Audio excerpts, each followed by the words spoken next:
아멘, 아멘. 예, 감사합니다.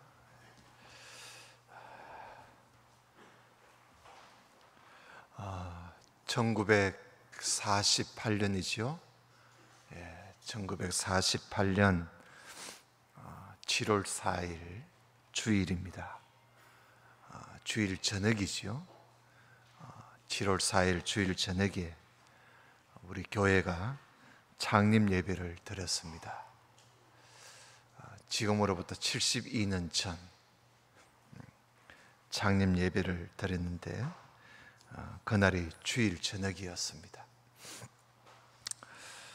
그 이후에 72년 동안 우리가 오면서 국가적으로, 교단적으로, 교회적으로 크고 작은 일들이 참 많이 있었지요. 국가적으로는 6.25 사변 전쟁을 겪게 되었고, 또 교단적으로는 분립되는 그런 아픔을 또 겪게 되었고, 또 교회적으로는 교회 건축의 어려움을 우리가 또 겪게 되었습니다. 그러는 동안에 참 오늘까지 오면서도 우리 교회가 흔들리지 않고 이렇게 올 수 있었던 것은 우리 교회가 반석이 위에 세워졌기 때문이 아닌가. 우리 교회 터가 반석이라는 것이 아니라 우리 교회가 세워진 신앙이 반석 위에 세워졌기 때문에 우리가 오늘까지 변함없이 흔들리지 않고 걸어올 수가 있었던 것입니다. 72년 동안 세상 풍조에 우리가 조금도 따르지 않고, 어떻게 보면 고집스러울 정도로 하나님 중심, 그리고 성경 중심, 변함없이 성경 중심으로 살아왔기 때문에 우리 교회가 오늘까지 지내오게 되었지 않았겠는가, 그렇게 생각을 해봅니다. 요즘 보면 교회들이 우리 교회는 100년이 됐다, 또 뭐 80년이 됐다, 또 50년이 됐다 자랑하는 교회들을 많이 봅니다. 역사는 오래되었지만은 현재 그 교회의 모습을 보면 너무나 많이 달라진 모습을 우리가 보게 됩니다. 성경 말씀이 전해져야 하고 선포되어야 할 그 자리에 온갖 악기와 찬양으로 메워져 있고, 또 회개하고 통곡하고 기도해야 할 그 자리에 온갖 신유 집회와 또 알아들을 수 없는 귀신 방언하는 그런 자리로 메워져 버렸습니다. 그리고 또 신성한 예배당이 다목적실로 바뀌어서 성도들이 교제하는 장으로 예배당이 그렇게 바뀌어졌습니다. 하나님을 경외하는 그 법을 가르치기보다는 세상에서 어떻게 하면 복을 받느냐, 복을 받는 비결을 가르쳐주는 그런 교육으로 바뀌어버렸습니다. 그것을 두고 어떤 사람은 시대에 맞춰서 가는 교회다, 또 우리 교회는 시대를 앞서가는 교회다, 그렇게 말을 하지요. 여러분, 과연 그것이 시대에 맞춰가는, 시대에 앞서가는 교회일까요? 그것이 자랑거리일까요? 이것은 자랑할 거리가 아니지요. 교회가 회개할 것이 회개할 일이고, 교회의 성장이 아니라 교회의 타락이라고 볼 수가 있습니다. 복음서에 보면 예수님께서 교회, 에클레시아, 교회라는 말을 예수님이 마태복음에서만 2번 사용하신 적이 있습니다. 오늘 본문의 16장 18절 말씀과 그리고 그 다음 장 18장 17절에 보면 교회라는 단어가 그게 나와 있습니다. 오늘 읽어드린 16장 18절의 말씀에 보면 예수님께서 베드로를 보시고 향해서 하시는 말씀이 너는 베드로야. 그러시면서 내가 이 반석 위에 내 교회를 세우시겠다고 그렇게 예수님께서 말씀을 하신 것을 우리가 읽어볼 수가 있습니다. 예수님께서 이 말씀을 하신 곳은 이스라엘 나라 가운데서도 상당히 저 북쪽에, 이스라엘의 북쪽 경계선에 가까울 정도로 최북단입니다. 구약 성경으로 보면 단 지파가 살던 단이라는 곳인데, 여기 신약에 와서는 가이사라 빌립보라는 지역입니다. 이 가이사라 빌립보 지방에 예수님이 십자가에 못 박혀시기 위해서 예루살렘에 들어가시기 전에 가이사라 빌립보 지방에 가셔서 거기서 복음도 전하셨어요. 그때 하신 말씀입니다. 먼저 예수님께서는 제자들 보고 길을 가시면서 가이사라 빌립보 지방에 가셔서 길을 걸어가시는 중에 많은 사람들을 만나지 않겠어요? 그래서 예수님께서 제자들 보고 사람들이 인자를 누구라고 하는지 물어보십니다. 예수님도 많이 들어본 일도 있고요. 그래서 제자들에게 물어보신 것이죠. 몰라서 물어보신 것이 아니라 사람들이 인자를 두고 누구라고 하느냐. 여기 인자는 사람의 아들이라는 뜻입니다. 사람의 아들이라는 뜻인데 예수님은 자기를 인자로 그렇게 많이 말씀을 하십니다. 그래서 결국은 사람들이 인자를 누구라고 하느냐 하는 말은 사람들이 나를 누구라고 하느냐 하는 그런 말씀이시요. 그래서 제자들은 그동안 사람들 입에 떠도는 말들을 예수님께 말씀을 드립니다. 어떤 사람은 주님을 보고 세례 요한이 살아났다 라고도 하기도 하고요. 또 어떤 사람은 엘리야가 왔다 라고 말을 하는 사람도 있습니다. 그리고 또 어떤 사람은 예레미야다, 또 어떤 사람은 선지자 중에 한 사람이야, 그렇게 말을 합니다 하고 예수님께 사람들이 입에 오르내리는 말들을 예수님께 말씀을 드렸습니다. 그 당시에 예수님 당시에 사람들이 예수님을 늘 보면서도 또 예수님의 말씀을 들으면서도 오고 가며 예수님을 만나 보았으면서도 예수님에 대한 그들의 그 이해 그리고 예수님에 대한 평가가 매우 다양했었지요. 오늘날에도 마찬가지입니다. 오늘날에도 복음이 온 땅에 전파되어 있는데도 불구하고 이들이 예수님에 대해서 많이 듣고 또 배웠음에도 불구하고 예수님에 대해서 사람들의 그 이해가 매우 다양해요. 어떤 사람은 예수님을 보고 위대한 선생이다. 또 어떤 사람은 아주 탁월한 종교 지도자다. 또 어떤 사람은 4대 성인 중에 한 사람이다. 또 어떤 사람은 야, 인류 역사상 가장 위대한 인물이야. 뭐 이렇게 예수님에 대해서 사람들이 평가를 내립니다. 예수님께서 제자들 보고 그러면 너희들은 나를 누구라고 하느냐 물어보십니다. 너희들은 나를 누구라고 하느냐.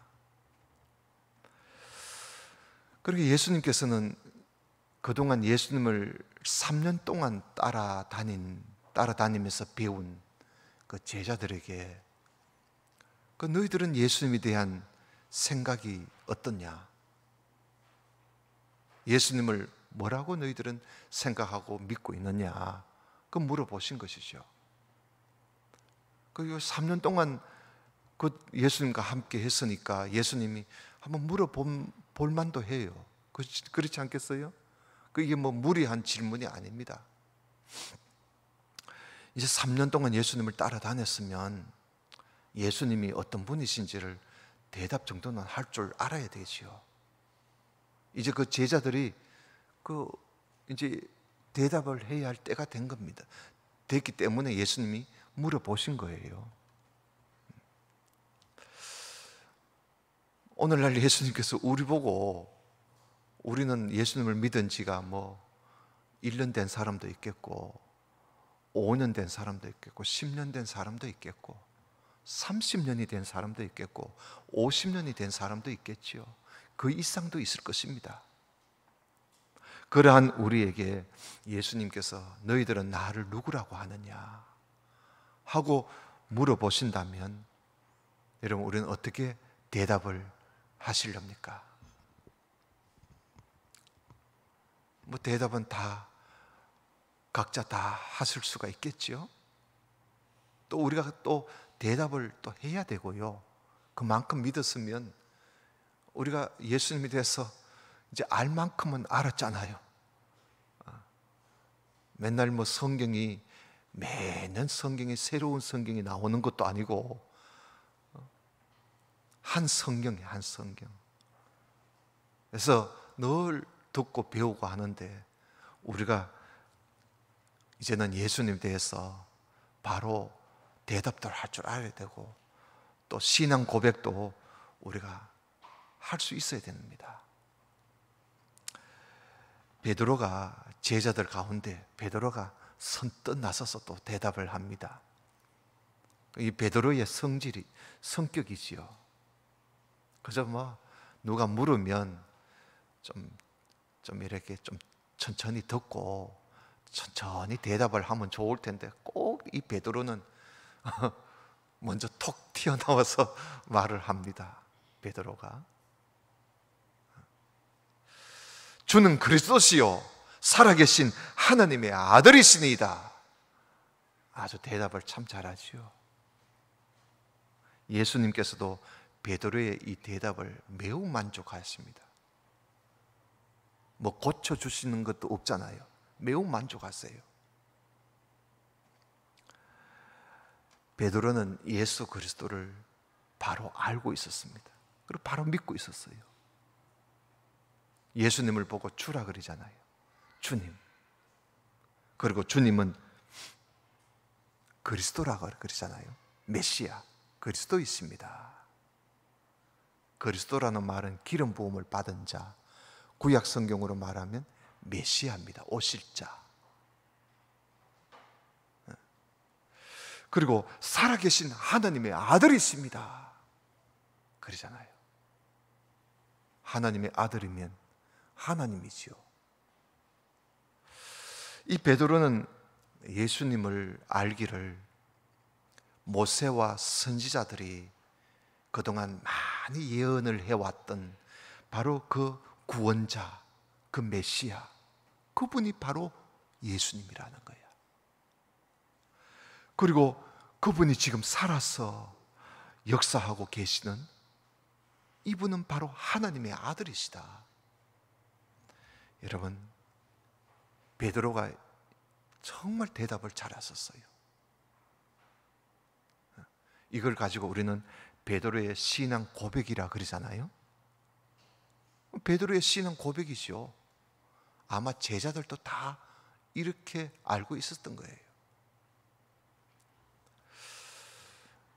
여러분, 이런 신앙 고백이 이것이야말로 복음의 핵심입니다. 복음의 핵심.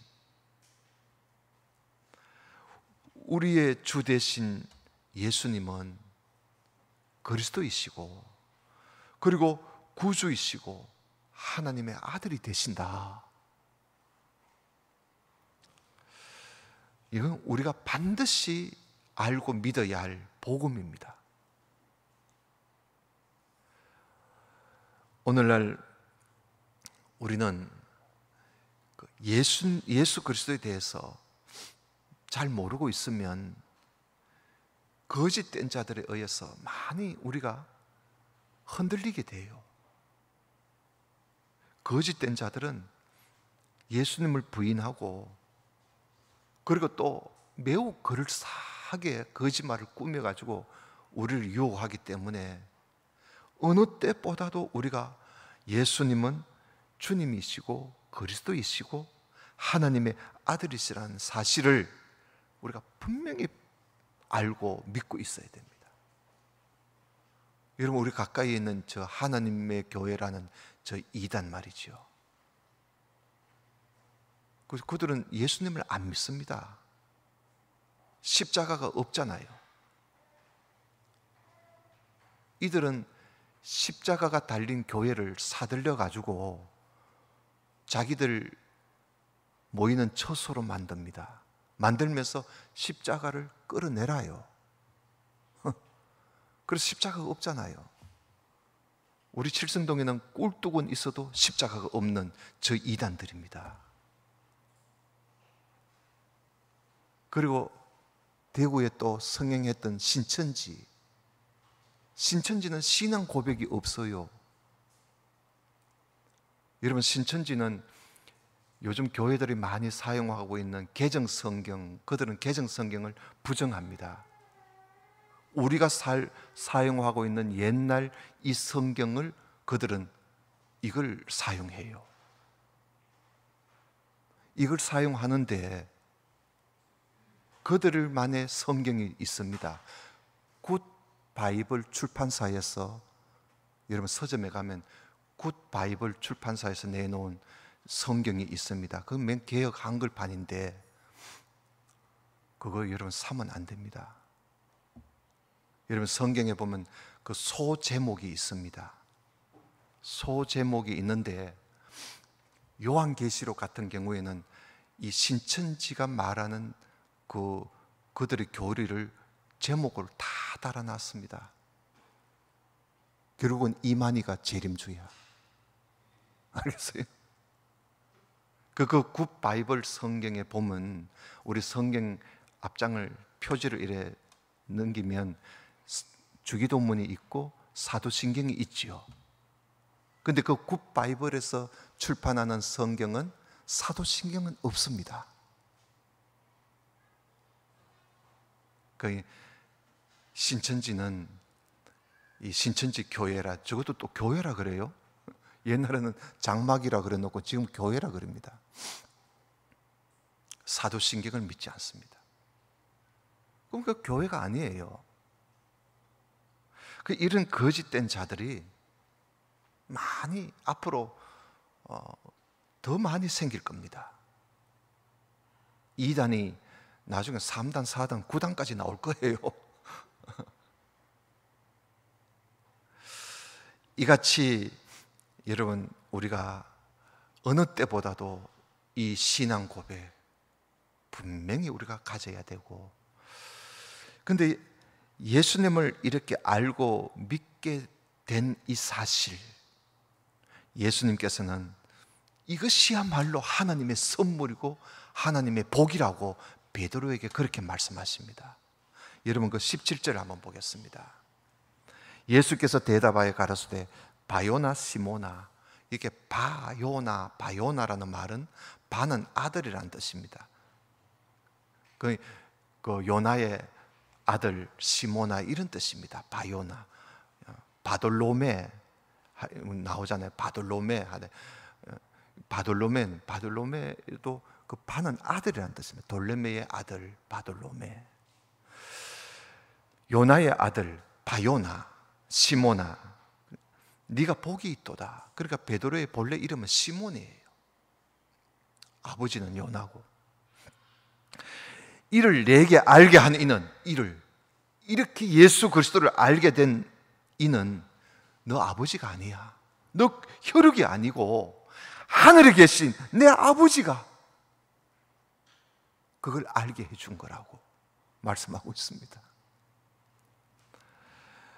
베드로가 주님을 바로 알고 이런 신앙 고백적인 이런 말을 하는 걸 들으시고 예수님께서 베드로에게 하신 말씀이에요. 그래서 베드로가 대답한 이 신앙 고백은 그가 스스로 뭐 노력해서 알게 된 것도 아니고 누구의 가르침에 의해서 되어진 것도 아니라는 것이죠. 그가 이렇게 알고 믿게 된 것은 전적으로 하나님의 선물이고 하나님의 복이라는 것입니다. 이 베드로가 주님으로부터 부르심을 받아서 주님의 제자로 늘 함께 늘 같이 다닙니다. 주님과 함께 늘 같이 주님께 속한 자가 되어 함께 있는 가운데 하나님께서 그에게 주신 은혜와 선물이 바로 베드로로 하여금 이런 고백을, 이런 믿음을 가질 수 있게 했던 것이죠. 그래서 베드로는 이러한 참 은혜를 하나님께로 받아서 주님이 너희들은 나를 누구라고 하느냐 했을 때 이런 믿음, 이런 고백을 할 수 있었던 것입니다. 그래서 베드로의 이런 신앙 고백, 이 토대 위에 주님께서 교회를 세우시겠다고 말씀을 하실 정도로 베드로의 이 신앙 고백을 아주 귀하게 여기십니다. 여러분, 이것은 베드로만이 아니죠. 다른 제자들도 마찬가지입니다. 오늘날 우리들도 마찬가지로 예수 그리스도를 알고 예수 그리스도를 바로 믿고 이와 같은 신앙 고백을 하는 우리 모든 성도들도 우리가 이렇게 이런 믿음과 이런 고백을 할 수 있는 것은 하나님의 은혜입니다. 하나님께서 우리에게 주신 복이요, 은혜지요. 하나님이 알게 해주셔서 알게 된 것입니다. 그래서 사도 바울은 예수 그리스도를 아는 지식이 너무 귀하다는 사람, 내가 어떻게 예수 그리스도를 알게 되었나 이것이요. 그래서 예수 그리스도를 아는 지식의 그 고상함 때문에 나는 내 가진 모든 것을 해로 여길 것이고, 그리고 내가 주님을 위해서 모든 것을 배설물로 내가 여기겠다. 왜? 내가 예수 그리스도를 알게 된 이 은혜가 너무나 귀하다는 거예요. 사도 바울도 그렇게 고백합니다. 자기가 공부를 많이 해서 가마리엘에게, 그가 그 학자에게 배워서 예수 그리스도를 알게 된 게 아니라는 것이죠. 하나님의 은혜라는 거예요. 하나님의 은혜.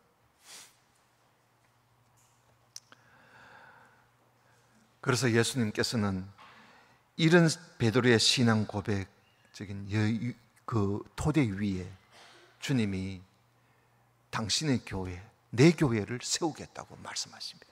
내 교회를 세우겠다. 18절을 보겠습니다. 또 내가 내게 이르노니 너는 베드로야. 내가 이 반석 위에 내 교회를 세우리니 음부의 권세가 이기지 못할 것이다. 그래. 여러분, 이 베드로, 그리고 또 그 다음에 나오는 반석, 이 베드로와 반석의 관계를 어떻게 보느냐에 따라서 해석이 달라지고 길이 달라집니다. 로마 카톨릭에서는 베드로와 반석의 관계를 같은 관계로 봅니다. 그래서 그들은 교회의 교황의 첫 번째 교황은 베드로라 그러지 않습니까? 그런데 기독교는 여기에 베드로와 반석의 관계를 다르게 봅니다. 여러분, 우리 원어적으로 보면 이 너는 베드로야 할 때 예수님께서 너는 베드로야 할 때 원어적으로 페트로소 그럽니다. 페트로스. 이 페트로스라는 말은 사전에 보면 인명입니다. 인명. 사람의 이름이라는 거예요.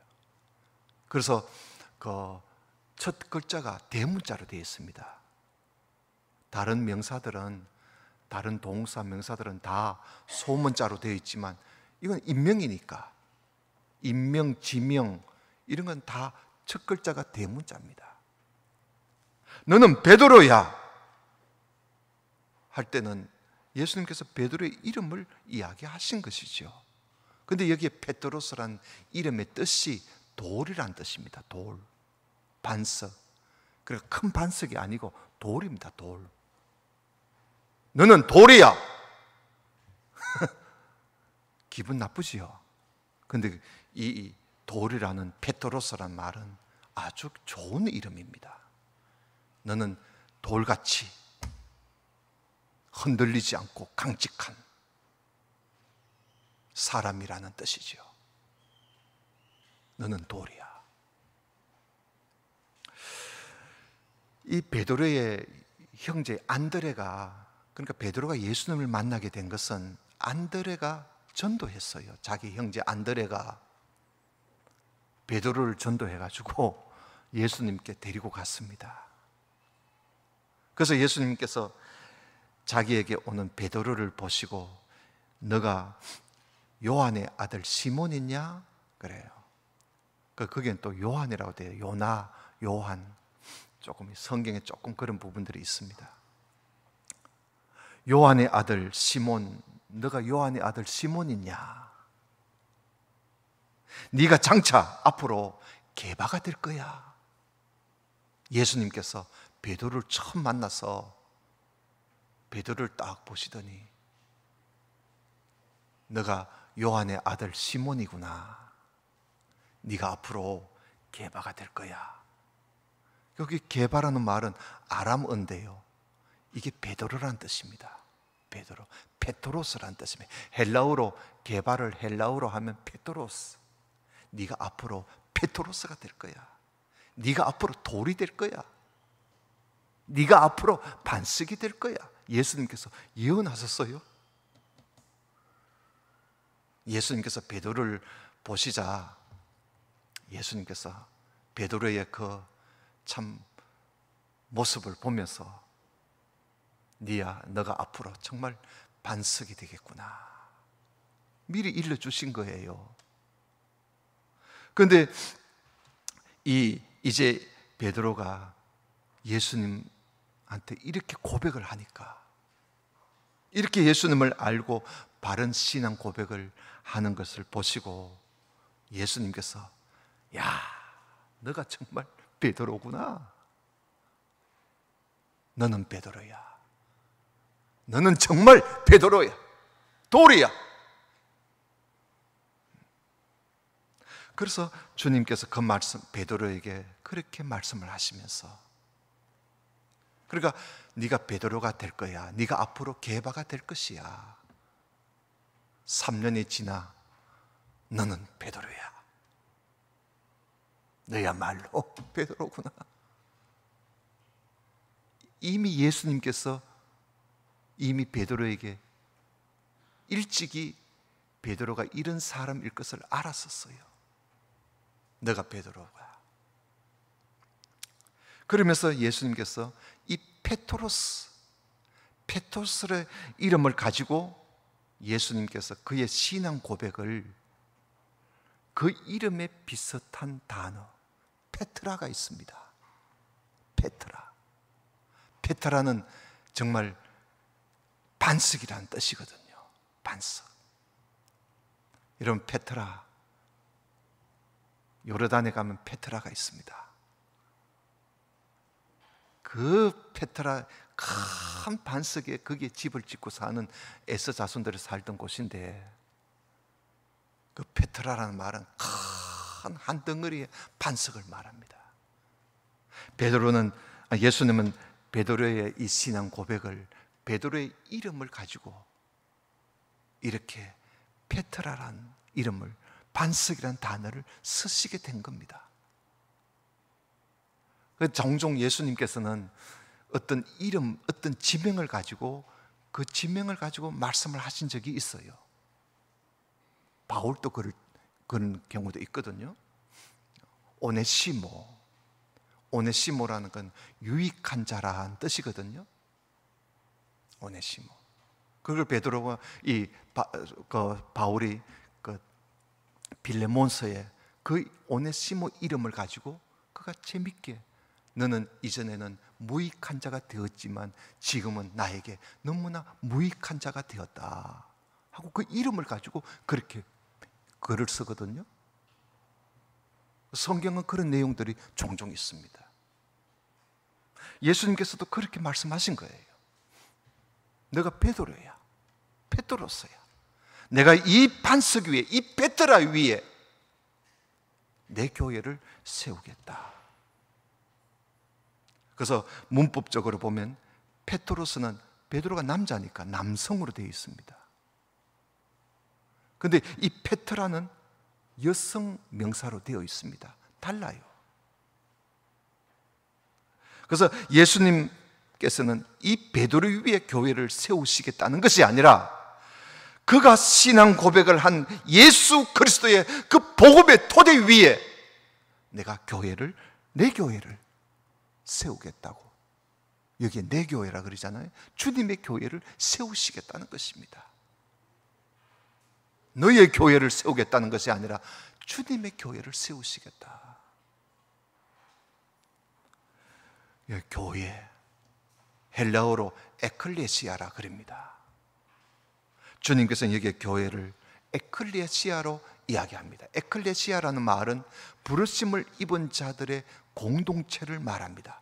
부르심을 입은 자들의 모임을 말하는 것이죠.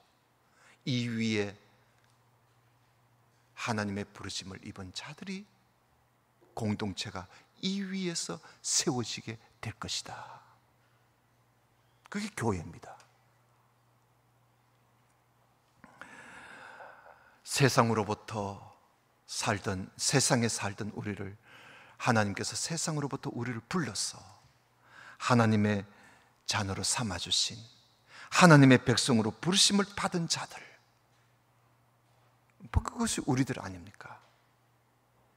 우리는 다 하나님의 소명을 받고 여기 와서 우리가 모여서 예배를 드리는, 우리의 이 예배, 이 모임을 위해서 우리가 건축을 해서 이 안에서 우리가 예배를 드리는, 그러니까 결국은 이 건물보다도 우리의 이 모임이 우리 교회가 되는 거예요. 이게 에클레시아입니다. 주님은 이걸 세우시겠다는 것이죠. 72년 전에 우리 교회가 세워진 것도 주님은 그리스도시요 살아계신 하나님의 아들이십니다 하는 것을 믿는 임마누엘 예수교, 그 신앙 고백의 토대 위에 이 교회가 창립되었고 세워지게 되어서 그 토대 위에 하나님으로부터 부르심을 입은 주의 백성들이 이렇게 모여서 72년 동안 이 교회를 이끌어 가고 있다. 이 교회는 주님의 교회입니다. 이 교회의 설립자는 최정원 목사님이 아니라 예수 그리스도가 이 교회의 설립자이시지요. 그러므로 교회는 오직 주님을 위해서, 주님에 의한, 그리고 주님을 위한 그런 교회. Over the Lord, by the Lord, for the Lord. 주님의 뜻만이 여기에 이루어지도록. 그래서 항상 우리들은 주님의 뜻에 귀를 기울이면서 우리가 살아가야 할 것입니다. 이게 교회입니다. 사람의 뜻이 주님의 뜻보다 우선시 되어서는 안 됩니다. 그런데 예수님께서는 주님을 믿는 이 공동체인 교회에 아주 놀라운 권세를, 책임을 맡겨주셨습니다. 바로 천국 열쇠입니다. 오늘 19절에 보면 내가 천국 열쇠를 내게 주노니 네가 땅에서 무엇이든지 매면 하늘에서도 매일 것이고 네가 땅에서 무엇이든지 풀면 하늘에서도 풀린다. 얼마나 큰 책임이 주어졌습니까? 네가 열면 풀면 하늘에서 풀리고 네가 매면 하늘에서도 매인다. 이야, 이거 얼마나 이게 중요한 겁니까? 이게 천국 열쇠입니다. 천국 문을 열어서 사람들로 하여금 그곳에 들어가도록 그 키를 교회에 맡겨주신 겁니다. 우리는 그 키를 가지고 있습니다. 열쇠를 갖고 있습니다. 그 열쇠가 여러 개가 있는 게 아닙니다. 그 키, 그 열쇠가 무엇일까요? 바로 사람들로 하여금 천국에 들어가도록 하는 그 열쇠, 그 바로 복음입니다. 복음. 회개하고 예수 그리스도를 믿어 천국에 들어가는 것이죠. 그래서 예수님도 이 천국 열쇠를 갖고 계시던 예수님께서 처음 이 땅에 오셔서 회개하라, 천국이 가까웠다. 그러면서 그 열쇠를 교회에다가 맡겨주신 겁니다. 내가 다시 올 때까지 네가 이 열쇠를 가지고 일을 하라는 것이죠. 그래서 예수님께서는 내가 하늘과 땅의 모든 권세를 내가 가지고 있어.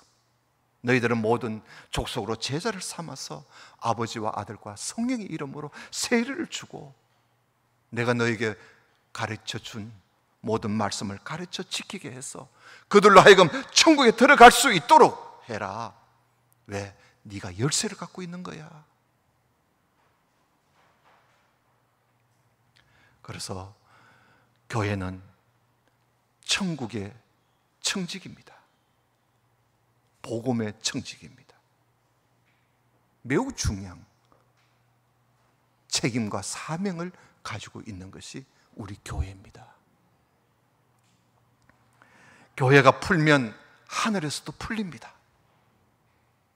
그러나 교회가 매면 하늘에서도 매입니다. 다시 말하면 교회가 복음을 전거하면 그 복음을 들은 모든 사람들이 천국에 들어갈 수가 있을 것입니다. 그러나 교회가 복음을 전가하지 않으면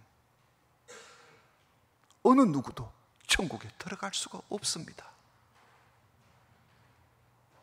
하나님께서는 교회를 통해서 그 일을 하시게, 어떤 단체가 아닙니다. 교회를 통해서 그 일을 하시도록 천국 열쇠를 교회에다가 맡겨주신 것입니다. 그것도 바른 신앙, 바른 믿음, 바른 신앙 고백을 하는 교회에게 그 천국 열쇠를 맡겨주신 것이지요. 오늘 우리들은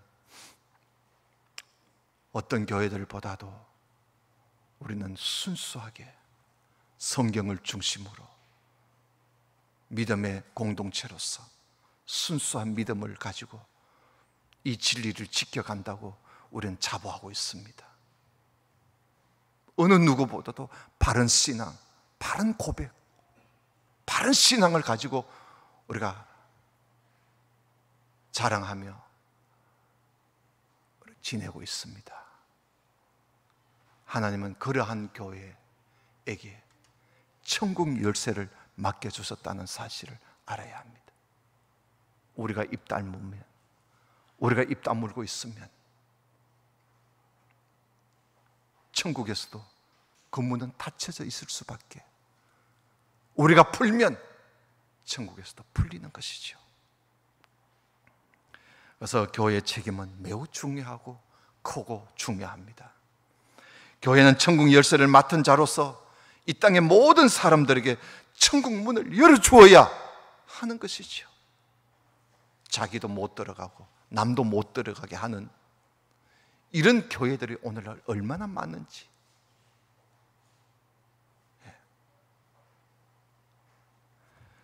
만약에 교회가 이 책임을 다하지 못한다면 어느 누구도 천국에 들어갈 수가 없는 것입니다.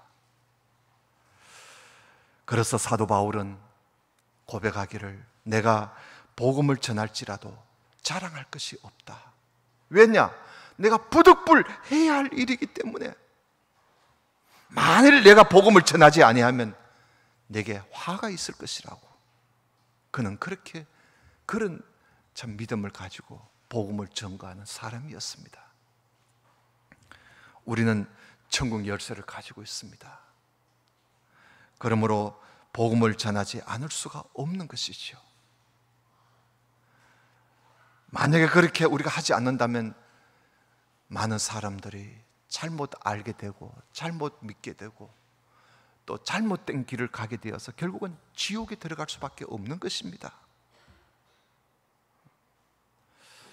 우리는 한 사람이라도 더 구원하기 위해서, 왜냐하면 우리가 열쇠를 갖고 있으니까 우리가 더 열심히 더 부지런히 복음을 전해서 모든 사람들이 천국 문에 들어갈 수 있도록 우리의 사명을 감당해 나가는 우리가 되어야 할 것입니다. 예수 그리스도로부터 천국 열쇠를 부여받은 우리 교회, 우리 교회는 이러한 책임, 이러한 본분이 우리에게 있다는 사실을 72주년 기념주의를 맞이해서 다시 한번 우리가 우리의 사명을 생각할 수 있는 그런 오늘 주일이 되시기를 주님 이름으로 축원합니다. 기도드립시다. 아버지 하나님, 72주년 기념주일을 맞이해서 오늘 우리에게 주어진 사명이 무엇인지, 우리가 맡은 본분이 무엇인지를 오늘 말씀을 통해서 다시 한번 생각하고 또 자신을 돌아다 볼 수 있게 해주심을 감사합니다. 역사를 자랑하는 교회가 아니라 우리의 맡겨진 책임을 다하는 교회가 되게 해 주옵소서. 예수님 이름으로 기도드리옵나이다.